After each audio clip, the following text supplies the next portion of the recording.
नमस्कार दोस्तों, आज शनिवार है। आज के दिन हनुमान जी का दिन है।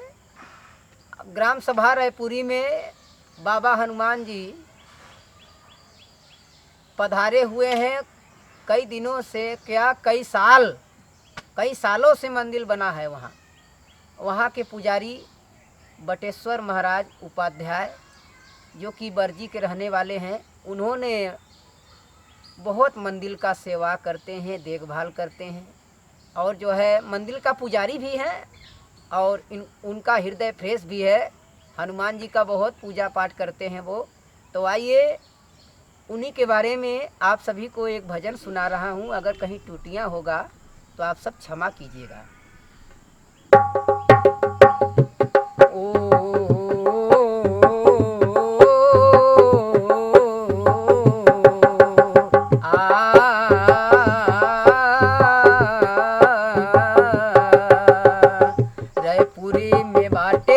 बजरंग बली का मंदिरिया रायपुरी में बाटे, रायपुरी में बाटे बजरंग बली का मंदिरिया रायपुरी में बाटे।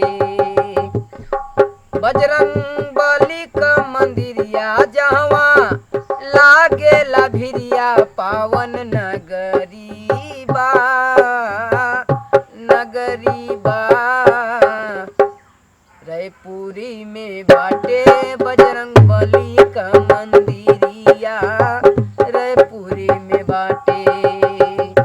ओ गोपपुर से रास्ता गया है, मंदिर बाटे महान हो। ओ ग्राम सभा रायपुरी के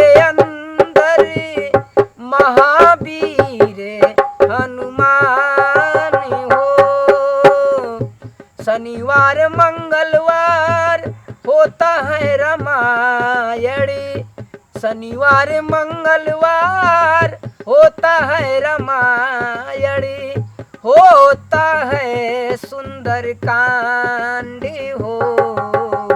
रायपुरी में बाटे बजरंग बली का मंदिरिया रायपुरी में बाटे। ओ बरजी गांव के बटेश्वर उपाध्याय पंडित है महाराज हो। बरजी गांव के बटेश्वर उपाध्याय पंडित है महाराज हो। बजरंग बली से आशीर्वाद पाए परिवार है खुशहाली हो। निस दिन पूजा करते हैं मन से, निस दिन पूजा करते हैं मन से, देते हैं वो ज्ञान हो। रायपुरी में बाटे बजरंग बली का मंदिरिया रायपुरी में बाटे।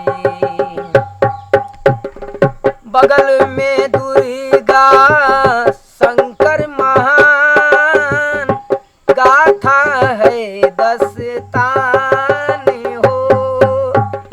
बगल में शंकर दुर्गा महान गाथा है महान हो।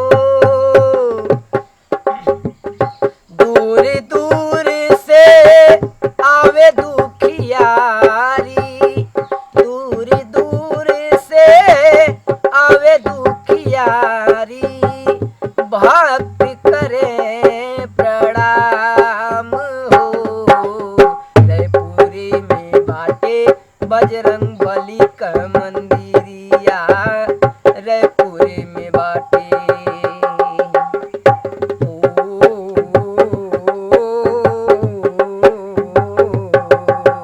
आ